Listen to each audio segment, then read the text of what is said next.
on HLN, online, on iTunes, here, there, and everywhere. This is CNN Student News. Thank you for spending part of your Thursday with us. From the CNN Center, I'm Carl Azus. First up, healthcare reform reclaims the spotlight as President Obama takes up the issue in a speech to Congress.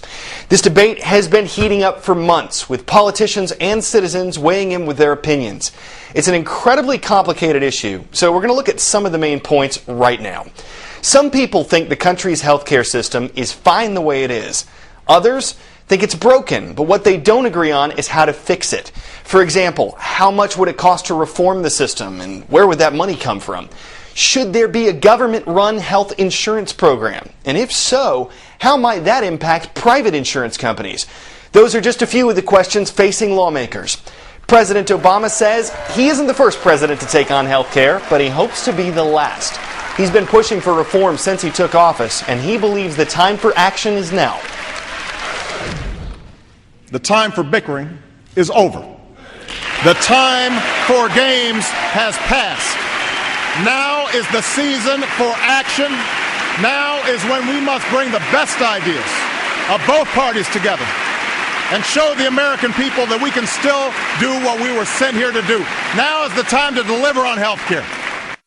After the president wrapped up his address to Congress, the Republican Party offered a response from U.S. Representative Charles Boustany. The Louisiana representative, who has more than 20 years of experience as a surgeon, says he agrees with parts of the President Obama's plan, but he thinks it also presents several problems. Last night, he outlined some alternative ideas about how to improve the healthcare system and how to lower its costs. We need to establish tough liability reform standards, encourage speedy resolution of claims, and deter junk lawsuits that drive up the cost of care. Real reform must do this. Let's also talk about letting families and businesses buy insurance across state lines. I and many other Republicans believe that that will provide real choice and competition to lower the cost of health insurance. Time for the shout-out. Stephen Breyer, Anthony Kennedy, and Clarence Thomas are all members of what governmental body? If you think you know it, shout it out. Is it Congress, the U.S. Supreme Court, President Obama's cabinet, or the Federal Reserve? You've got 3 seconds. Go!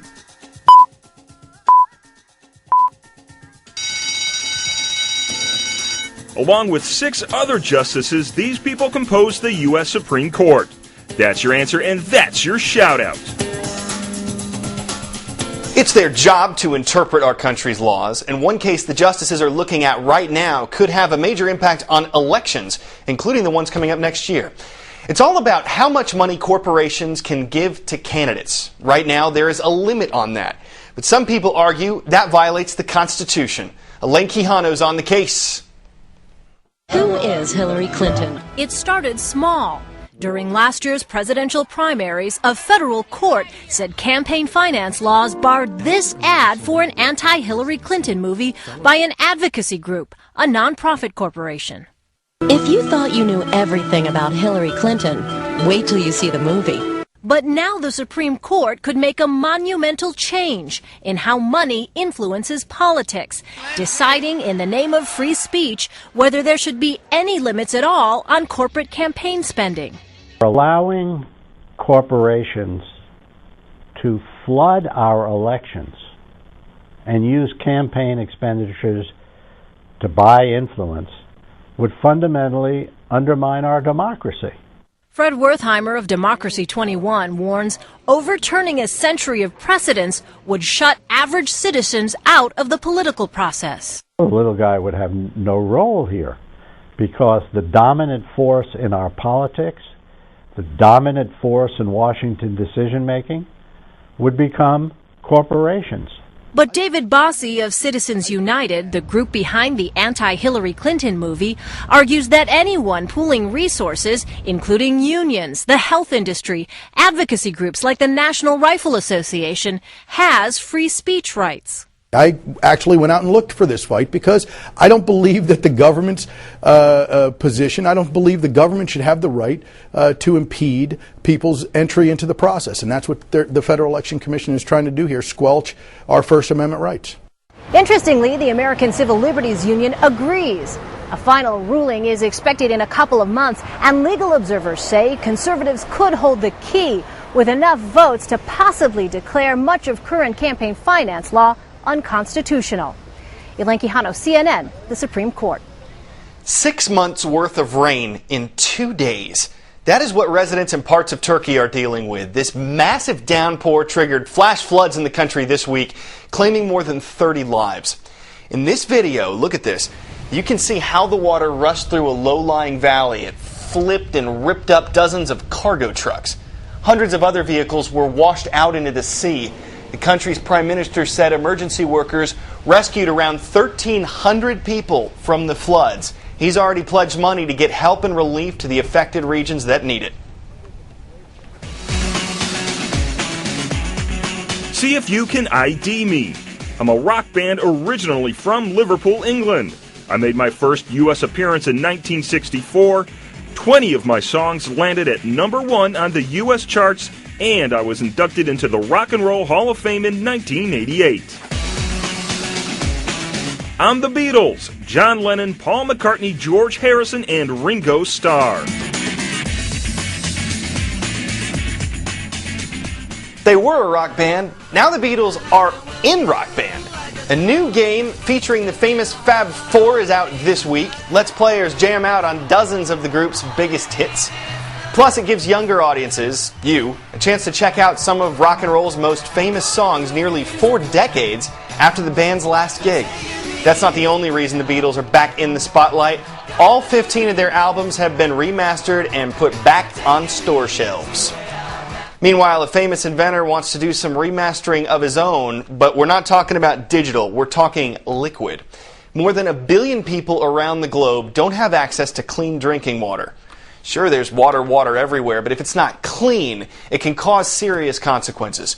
Gary Tuckman looks at one idea designed to quench the problem. Water. It's the most abundant resource on the planet. Yet every year, millions of people die because they don't have access to clean water.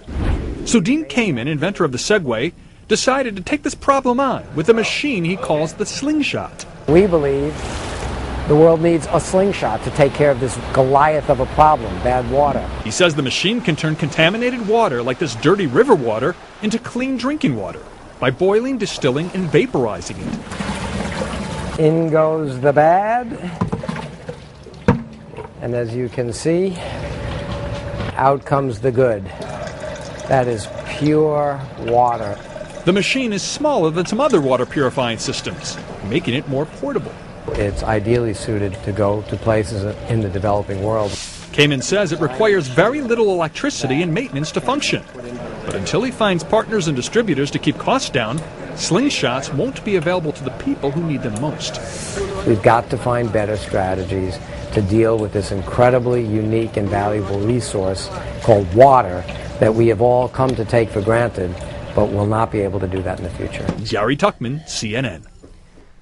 Okay, before we leave you today, we got a story about something that's pretty darn fast. Usain Bolt may be the quickest person on the planet. He's got nothing on Sarah. The cheetah charged into the record books yesterday as the world's fastest land mammal. She made the 100-meter dash in 6.16 seconds. And then she went out and shaved some more time off in her second attempt. Now, for reference, sprinter Usain Bolt did it in 9.58 seconds. So, cheetah wins. You think you could outrun her? You're welcome to give it a shot, but you've got to make sure that she doesn't break any rules because, after all, she's a cheetah. Okay. We know a lot of you probably saw that coming, but you just can't miss the opportunity to make a cheetah pun. It's where we cross the finish line for today. We will be back tomorrow to close out the week. We look forward to seeing you then. For CNN Student News, I'm Carl Azuz.